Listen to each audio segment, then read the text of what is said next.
حضرت مولانا اشرف علی تھانوی رحمۃ اللہ علیہ نے لکھا ہے کہ امام شافعی رحمۃ اللہ علیہ کی ڈائری میں، بیاض میں ڈائری میں یہ لکھا ہوا تھا۔ اس کا طریقہ کیا ہے یاد کر لیجئے، آسان ہے۔ 2 رکعت نفل پڑھنی ہے۔ کتنی رکعت؟ 2 رکعت نفل پڑھ کے اس کا ایک طریقہ ہے، 2 رکعت نفل پڑھنی ہے۔ پہلی رکعت میں سورہ فاتحہ کے بعد 10 مرتبہ سورہ کافرون، قل یا ایھا الکافرون پڑھنی ہے۔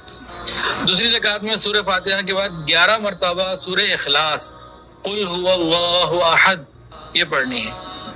پھر 2 رکعت پوری کر کے سلام پھیر لیں۔ فرق کیا آیا؟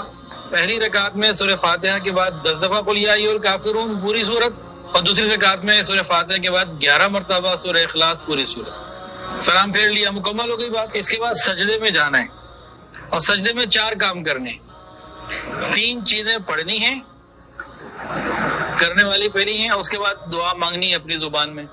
سجدے میں پہلے جا کے 10 مرتبہ درود شریف پڑھنا ہے، کوئی سا بھی پڑھ لے، 10 مرتبہ درود شریف، اور 10 مرتبہ تیسرا کلمہ مکمل عظیم تک، سبحان اللہ والحمد للہ ولا الہ الا اللہ واللہ اکبر ولا حول ولا قوة الا باللہ العلی العظیم، 10 مرتبہ۔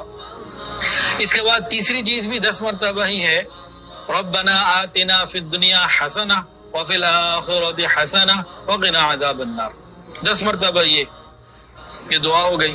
درود شریف، تیسرا کلمہ اور دعا یہ والی۔ اس کے بعد جو اپنی حاجت ہے اپنی زبان میں اللہ سے